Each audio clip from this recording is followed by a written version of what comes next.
How do I change? Okay. So when we are thinking about EHS research, we have to think about rather more broadly about sensitivity research. And in my opinion, at least those are my opinions, in my opinion, research is in stagnation. There is nothing really new happening. We are stuck in provocation studies. Causes of stagnation are, of course, various, but one of them is this, that organizations that set up safety limits say that there is no problem, there is no such a thing like causality link between EHS and EMF. So, and in my opinion, it is incorrect opinion. And also sensitivity to man-made EMFs is understood too narrowly. We are thinking only about electromagnetic hypersensitivity, whereas we should talk about broader issue of sensitivity.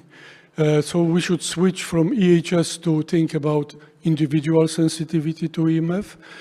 Of course, not every person will get health problems, even when it's exposed to EMF. Only sensitive persons will do. Not all sensitive persons will get the same health problems. And what is the role of industry and governments in minimizing the collateral damage of sensitivity? It is necessary to think about. And of course, for industry, there is a problem of safety of the devices. If we show experimentally that indeed there is causality link between EMF and sensitivity to in some people, and if it is occurring at the levels below safety limits, then this is the problem. And another thing is, of course, for governments which are regulating safety to radiation, which produce health policies and should produce also preventive policies that would protect more of those people who are sensitive.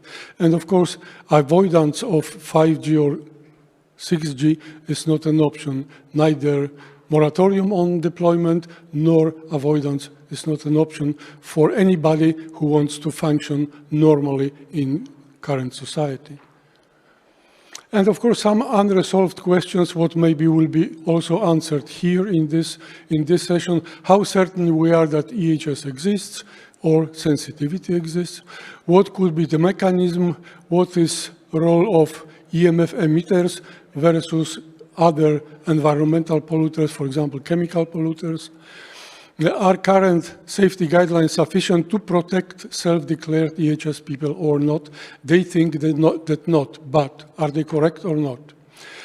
How reliable is EHS research for setting health policies? Is it good scientific data that health policies can be based on, or not exactly? What additional impact might have deployment of 5G on EHS? Certainly it will have impact on those who are self-declared EHS people.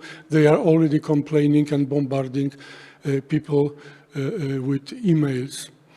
And of course, what this new research should be, and to get more insight into EMF and EHS issues.